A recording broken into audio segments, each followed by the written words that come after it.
आणि आता पाहूयात काही मोठ्या राजकीय घडामोडी। मी आणखी बोललो तर विधानसभा अध्यक्षांना राजीनामाच द्यावा लागेल। अलिबागमधल्या जमीन मोजणीच्या प्रकरणावरून राऊतांचा राहुल नार्वेकरांना हा इशारा। अजून काय समोर आणलं तर विधानसभा अध्यक्षांना राजीनामा द्यावा लागेल एवढं सांगतो। माझाही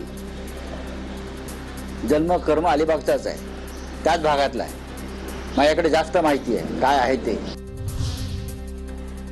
त्या घटनेशी माझा काही एक संबंध नाही, राऊत बिनबुडाचे आरोप करताय। विधानसभा अध्यक्ष राहुल नार्वेकर यांच्याकडून पुन्हा एकदा हे स्पष्ट। अलिबागला मी वारंवार जात असतो, माझं गाव आहे, माझी शेती आहे तिकडे, त्या जागेशी माझा काही संबंध नाही, त्या घटनेशी माझा काही संबंध नाही, मोजणीचा कुठचाही अर्ज मी केलेला नाहीये। मुंबई पालिकेत विरोधी पक्षनेता कोण, उद्या अधिकृत घोषणा होणार। मुंबई महापालिकेत महापौर आणि उपमहापौर पदाच्या निवडणुकीनंतर दुसरी विशेष सभा उद्या पार पडेल। किशोरी पेडणेकर यांची उद्या विरोधी पक्षनेतेपदी घोषणा होणार। स्थानिक स्वराज्य संस्थांच्या निवडणुकांमध्ये उद्धव आणि राज ठाकरे यांनी महाराष्ट्र पालथा घातला असता तर निकालाचे आकडे नक्कीच बदलले असते। ठाकरे बंधूंच्या कार्यपद्धतीवर संजय राऊतांचं सामनातून हे परखड मत।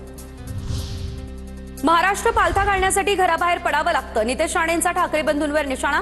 मुंबई पालथी घातली होती, पुढे काय झालं, नितेश राणे यांचा ठाकरेंना हा टोला। महाराष्ट्र पालथा घालण्यासाठी घरांच्या बाहेर निघायला लागतं ना। मुंबई पालथी घातली होती, काय झालं मुंबईमध्ये, सत्ता आली नाही, म्हणून संजय राजाराम राऊतला बोलीन की थोडं जरा शुद्धीत जेवढं लवकर येतील तेवढं बरं आहे। संजय राऊत यांनी उद्धव ठाकरेंना घरचा आहेर दिला। प्रवीण दरेकर यांची टीका। तर ग्रामपंचायत निवडणुकीत आता फिरा, मंत्री उदय सामंत यांचा सामनातील रोखठोकवरून टोला। घरचा आहेर संजय राऊत यांनी उद्धव ठाकरेंना दिलाय। पालथा घातला असता तर ना, आता ग्रामपंचायतीच्या निवडणुकीला घाला। गणेश नाईकांच्या लोकप्रियतेच्या दिव्यातील तेल संपलं, तो दिवा विझतोय म्हणून ते फडफडतायत। शिवसेनेच्या नरेश मस्केंचा गणेश नाईकांना हा टोला। नाही यांच्या लोकप्रियतेत जी लोकप्रियता ते स्वतःला समजतात, तो काय दिवा आहे ना, त्यातलं तेल संपलेलं आहे आणि दिव्यातलं तेल जेव्हा संपतं तेव्हा तो फडफडतो, ती वात तशी ते फडफडत आहे। श्रीकांत शिंदे यांचं गणेश नाईकांना चॅलेंज, जास्त खुमखुमी असेल तर कल्याण किंवा ठाण्यात उभं राहून दाखवा। श्रीकांत शिंदेंचं ओपन चॅलेंज। श्रीकांत शिंदेंच्या नादाला लागू नका असंही वक्तव्य। जर जास्त खुमखुमी असेल तर येणाऱ्या लोकसभेमध्ये तुम्हाला किंवा तुमच्या मुलाला ओपन चॅलेंज, कळलं, तर जिथे उभं राहायचं तिकडे उभं राहा। डॉक्टर श्रीकांत शिंदे जो आहे तो तुमच्या समोर उभा राहील। सातारा जिल्हा परिषदेत सत्ता स्थापनेवरून सस्पेन्स कायम। अध्यक्ष भाजपचाच होणार, जयकुमार गोरेंचा हा दावा। शिवसेना राष्ट्रवादी एकत्र, आम्हाला प्लॅन बी ची काही गरज नाही, शंभूराज देसाईंची ही भूमिका। आणि आता पुढे पाहूयात काही राजकीय बातम्या। अजित पवार यांच्या विमान अपघातानंतरचा आणखी एक व्हिडिओ समोर आलेला आहे। विमान अपघातानंतर घटनास्थळी लोकांनी गर्दी केलेली आणि व्हिडिओ रेकॉर्ड करत असताना अचानक एक मोठा स्फोटही झालेला। रोहित पवारांचं केंद्रीय गृहमंत्री अमित शहा यांना पत्र। अजित पवारांच्या विमान अपघाताची व्यापक आणि स्वतंत्र चौकशी करा, पत्रातून ही मागणी। काळजी फक्त रोहित पवारांनाच आहे असं नाही, अजित पवार यांच्या अपघाती निधनाची कुणीही राजकारण करू नये। रोहित पवार यांच्या पत्राची दखल घेतली जाणार, प्रवीण दरेकर यांची ही प्रतिक्रिया। केवळ अजितदादांची काळजी रोहित पवार नाही आणि बाकीच्या कोणाला नाही असं काय मानायचं कारण नाही। मला वाटतं त्यांनी मागणी केली, त्या पत्राची दखल निश्चित घेतील।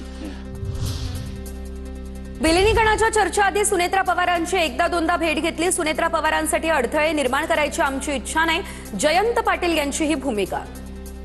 सुनेत्रा वहिनींचा जो मुद्दा असेल किंवा पार्थ पवारांचा असेल, आमची त्यांना पूर्ण पाठिंबा म्हणजे सपोर्टिव्ह, त्यांच्यासाठी काही अडथळे आणि प्रश्न तयार करण्याची आमची इच्छा नाही।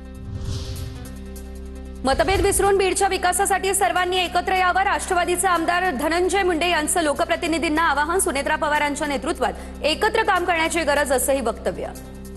सुनेत्रा वहिनींच्या नेतृत्वाखाली आता आम्ही सगळेजण काम करतोय, ते पालकमंत्री आहेत, त्यांच्या पाठीमागे आम्ही सर्वच लोकप्रतिनिधी खंबीरपणाने राहावं। आपल्यातले मनभेद बाजूला ठेवून जिल्ह्याचा विकास करण्याच्या संबंधी आपण सर्वांनी विचार करावा, ही एक विनंती। पंकजा मुंडे यांच्या कार्यकर्त्यांकडून जीवे मारण्याची धमकी, करुणा मुंडेंचा आरोप. पंकजा मुंडेंवरील व्हिडिओ करू नको असं सांगितल्याचा आरोप. दिवस अगोदर रात्री 12 वाजता मला पंकजा पालवेचे एक कार्यकर्त्याचा कॉल आला आणि मला शिवीगाळ केली आणि मला जीवे मारण्याची धमकी दिली. धाराशिवमध्ये पार्थ पवारांच्या सूचनेनंतर राष्ट्रवादीचा उपाध्यक्ष पदावरती दावा. सूत्रांची माहिती, जिल्हा परिषदेत सर्वात मोठा पक्ष असलेल्या भाजपसमोर राष्ट्रवादीचा प्रस्ताव ठेवण्यात आला. जिरवाळे लाचखोरी प्रकरणी राष्ट्रवादीच्या कोर कमिटीची उद्या बैठक. उपमुख्यमंत्री सुनेत्रा पवार प्रकरणाची सत्यता जाणून घेतील. राष्ट्रीय कार्यकारिणी बैठकीवरही चर्चा होणार. धाराशिव झेडपी अध्यक्ष वादावरती तोडग्याचे चिन्ह. शिवसेनेकडून भाजपला 2.5 वर्षांची ऑफर. अंतिम निर्णय मुख्यमंत्री आणि उपमुख्यमंत्री घेणार. प्रताप सरनाईकांची माहिती, भाजपची भूमिका निर्णायक ठरणार. तानाजी सावंत यांच्या अध्यक्षपदावरून भाजपला विरोधाच्या भूमिकेवरून तणावाचं वातावरण.